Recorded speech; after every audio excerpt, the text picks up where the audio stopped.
In this presentation, we will enter an adjusting entry related to depreciation. We will enter this into QuickBooks Desktop 2020, QuickBooks Pro 2020.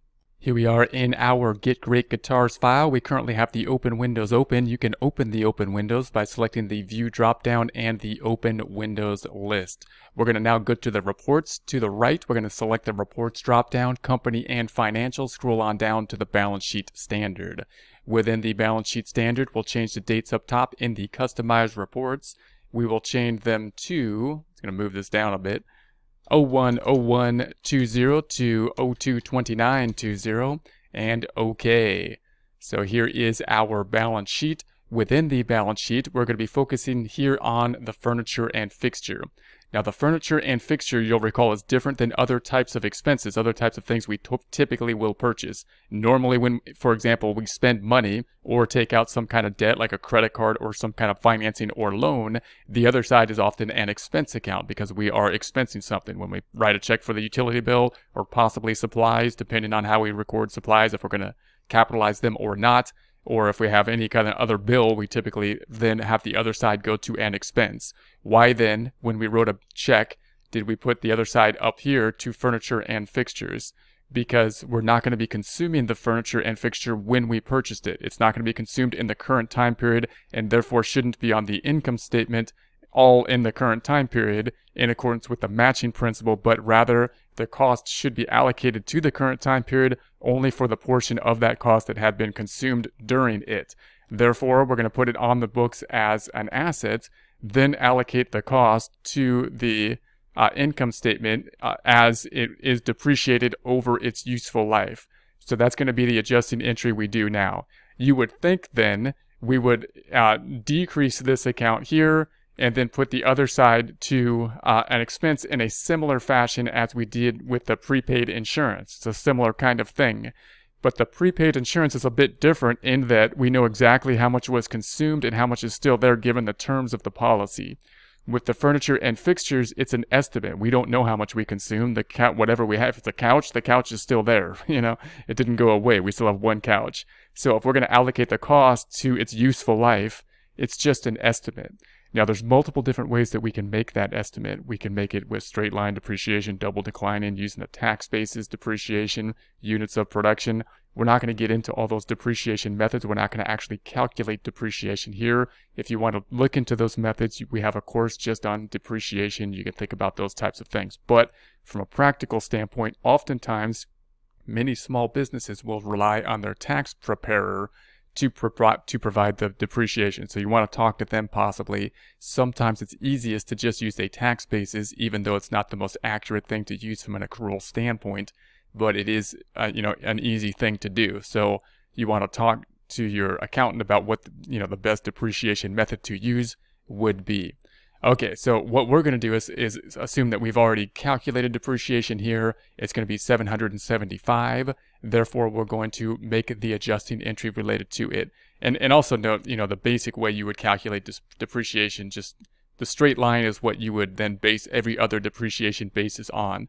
So for example, if I had one piece of equipment of $103,000 and I thought it was going to last 15 years, I would divide that by 15 and that would give us the amount of depreciation.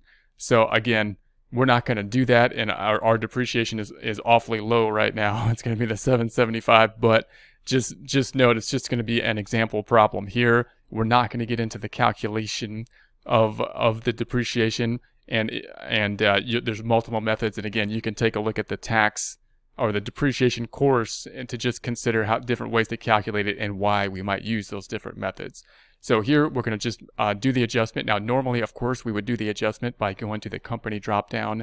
We would go down to the make the journal entry. That's company. We're going to go to make journal entry, and we would do the journal entry here. However, it's a fairly simple journal entry. Therefore, we can do it with just the registers. The two accounts that will be affected, one is going to be accumulated depreciation. The other is depreciation expense. Accumulated depreciation is going to be the asset or the balance sheet account. Therefore, that's the register we must use. Now, it's a little bit tricky because accumulated depreciation will actually be a contra asset account, is what they call it, meaning it's as it goes up, it brings the total assets down. So to think about the increase or decrease is actually a little bit more confusing even than using debits and credits. So we can use trial and error then there to see if things are doing it properly based on that. So what we're going to do then is go to the chart of accounts, lists up top, chart of accounts, and then do we have a depreciation? And here it is, accumulated depreciation. There's nothing in it yet. That's why it wasn't appearing on the balance sheet, but we do have one. Therefore, we don't need to set it up. We're just going to go into the register by double clicking on it. And then we're going to make the adjustment as of the 29th. And so this is the problem, because I don't know if it's going to be an increase or decrease because it's a contra asset account. So what I'll do is I'll just test it out. What it should be doing is decreasing the total assets. So I'm gonna guess maybe that they mean it's a decrease because it's a contra asset, so it's a decrease to total assets. Even though the account itself will be going up, it's a decrease to total assets.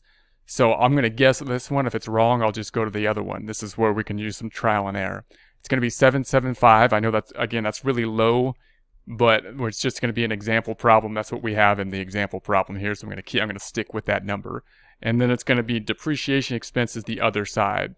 Once again, they probably gave us a depreciation expense. We haven't used it yet, but there it is right there. Or we can just simply type it in at depreciation expense tab. This is going to be an adjusting entry. I'll just call it an adjust entry. And then we'll record that. Let's see if it does what we would expect it to do. I'm going to close this back out. We're going to close this back out. We're back on the balance sheet. There it is. And it's a negative. It is bringing down. So we guessed the right way to go.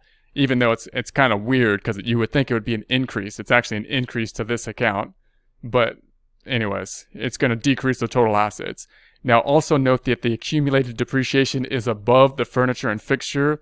And that should kind of tweak your mind. If you're used to looking at financial statements, you're going to be like, well, that's backwards. The furniture and fixtures should be first and then the accumulated depreciation. Why is that the case? Because both of these things had to be categorized in the subgroup of fixed assets. And then within that group, it was grouped in alphabetical order. That's one of the problems with alphabetical order. So you can change that with account numbers. But we might get another lecture after this practice problem to deal with account numbers because there could be problems with them. If you're not familiar with them or you don't set them up well, they can really cause a mess. But if they're set up well, they can be very nice. So that's going to be those two. And then the other side, then go into depreciation expense. If we go to the reports dropdown, company and financial profit and loss standard, then change the dates up top from 01/01 20 to 02/29/20. Then we're going to have our profit and loss down here in the depreciation expense. The expense then going up, bringing net income down. Double clicking on that, we'll then see our entry, the 775. It is of course a journal entry. Double clicking on that, there is our register. If we're going to click on the general journal, then we get our debits and credits. Closing this back out, closing this back out. Closing this back out, we'll now take a look at the trial balance to check our numbers and wrap it up. So we're going to go to the accounting and taxes. We're going to go to trial balance down below. We'll change the dates once again to the 01/01/20 to 02/29/20. That's our cutoff date. Then we're going to check our numbers. If everything looks good, then everything is good. If there's a problem, you want to try to figure it out using the dates first, then the auto zoom. And if you would like to simply push forward to the next component of the problem without fixing something or just want to start from there, we should have backup files that you can then use to restore and start from that point in the problem.